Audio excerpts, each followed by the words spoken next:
Well, it's that time of year, time for the big game, the finale of the 2025-2026 National Football League, aka the Superb Owl. And as I've mentioned in the past, American football is a problematic fave of mine.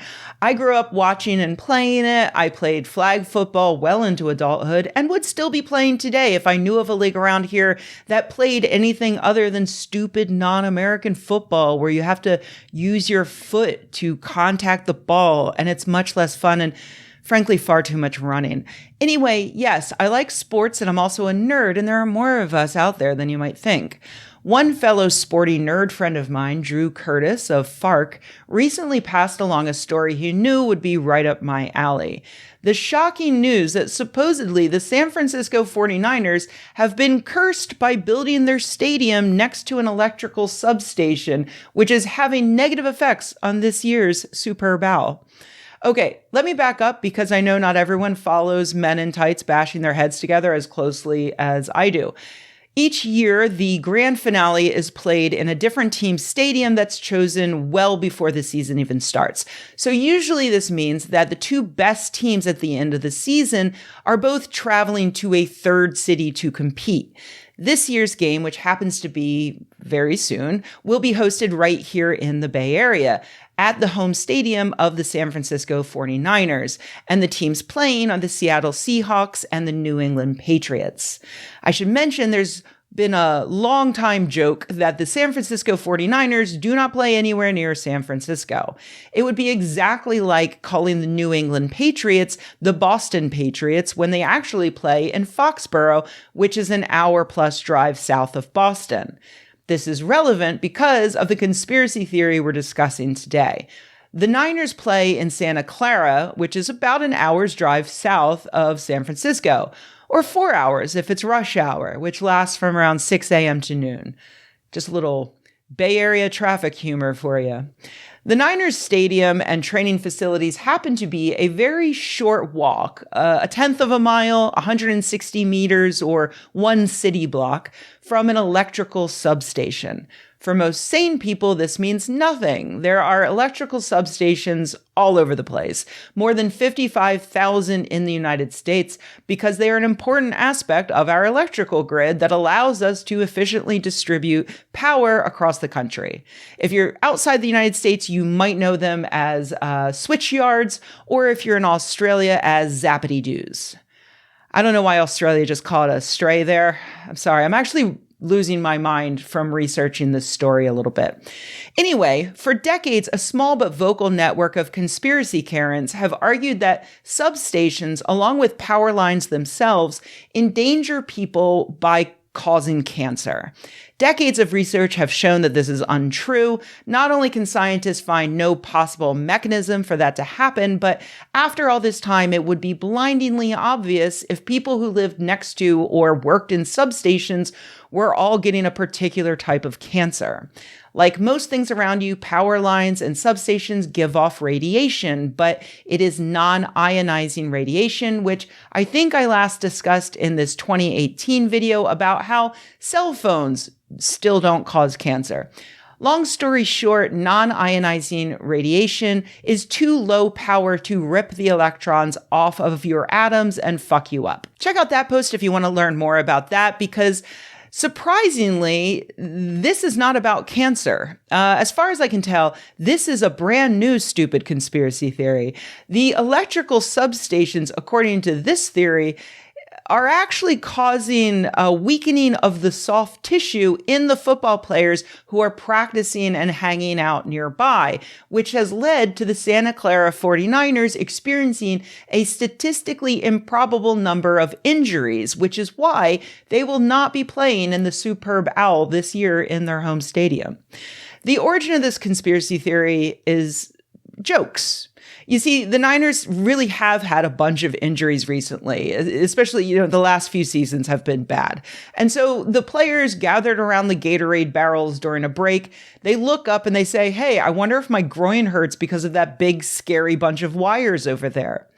This is a joke. No one actually believes it because it's silly. The players don't believe it. Neither do the staff or the managers or the owners or anybody. In fact, when ESPN reached out to general manager John Lynch asking about it, he said that they would look into it because they look into everything surrounding the health and safety of their players. But we've been reaching out to anyone and everyone to see, does a study exist other than a guy sticking an apparatus underneath the fence and coming up with a number that I have no idea what that means? That's what we know exists. We've heard that debunked. I'll get back to that later, but yeah, pretty clear that no one is taking this seriously. So why are the Seahawks and Patriots practicing at separate university training facilities in the week leading up to the big game? I don't know, probably for the same reasons other teams have done the exact same thing when the game was hosted here before. There's more privacy, there's no need to coordinate schedules with each other, you got more room to move around, there's easier security, lots of reasons. So how did this joke become a national news story? For that, you can blame one completely and obviously bonkers guy named Peter Cohen. I do not say that lightly. In fact, I actually say it with a little bit of sympathy. You see, when Drew first sent me this story, I thought, oh good, something really stupid and easy to dunk on and not get too sad about. But the more of Cohen's Substack I read through, the sadder I got. Because he seems to genuinely believe in a lot of nonsense. And I don't think anyone is going to convince him out of it anytime soon. And I'm afraid that all of this attention is only going to make his delusions worse. Cohen is the guy sticking an apparatus underneath the fence and coming up with a number that I have no idea what that means that the general manager mentioned to ESPN.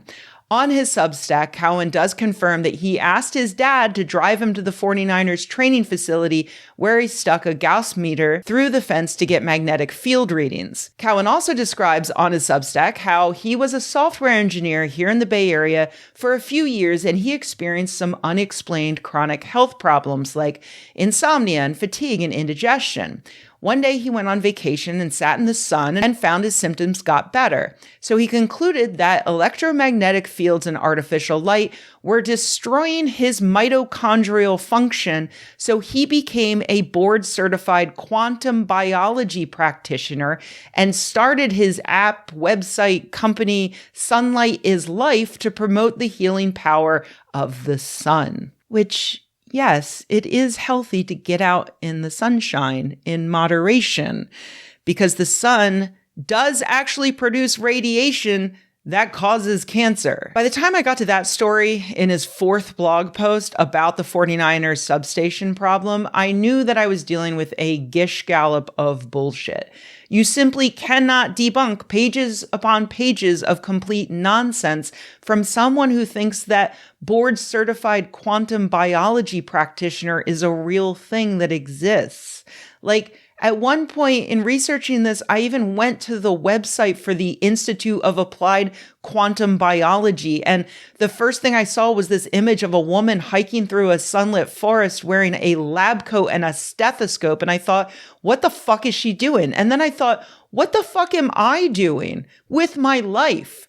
So I can't really do a deep dive on everything Cohen writes on his Substack because I would actually lose my mind. Instead, I'm just going to toss out a few facts that should help you in case this comes up at your Superb Owl party. Cohen opens his series by claiming that the San Francisco 49ers are statistically the most injured team in the NFL over the past decade. And he supports this by linking to several websites that are already gone and aren't even archived on the Wayback Machine. But he does also link to this 3-year-old Reddit post, which actually says that the Washington Commanders have the most injuries in the previous decade, followed by the 49ers. And it also says that the least injured teams at that time were the LA Rams and the Atlanta Falcons. So I decided to get on Google Maps, where I found that the most injured team's practice field, that is the Washington Commanders, is about half a mile or just under a kilometer or 5 city blocks from the nearest electrical substation. The least injured team, the LA Rams, practice a third of a mile or a half a kilometer or 3 city blocks from the nearest substation. So The most injuries happen 5 blocks away from a substation, the least injuries happen 3 blocks away, and the second most injuries happen 1 block away. Groundbreaking stuff. After that intensive research, I started digging through studies on how electromagnetic fields might affect soft tissue, which is no easy feat because almost all of the research is about debunked cancer claims. In fact, the only research I could find on EMFs and soft tissue injuries is based on exploring claims that EMFs can actually heal those injuries. For several decades, researchers have been trying to determine if pulsed electromagnetic fields can be used to control inflammation and aid in trauma recovery, or if it can help treat things like depression, which is an FDA-approved use because it's safe, although we need a lot more research to be sure that it is done in a way that is actually effective for most people. And then on the crankier end of things, obviously this means people are out there manufacturing pulsed EMF yoga mats and shit that they claim can heal all kinds of things, which the FDA also allows provided they don't get too medical advice-y about. And that's it. There's no evidence that the electromagnetic fields around power substations or power lines or your cell phone or your computer or anything else is leading to soft tissue damage in you or in professional football players. In the latter case, it probably has more to do with luck, on-field strategy, turf conditions, and of course, whether or not their most dedicated fan is wearing the exact same underpants on every game day.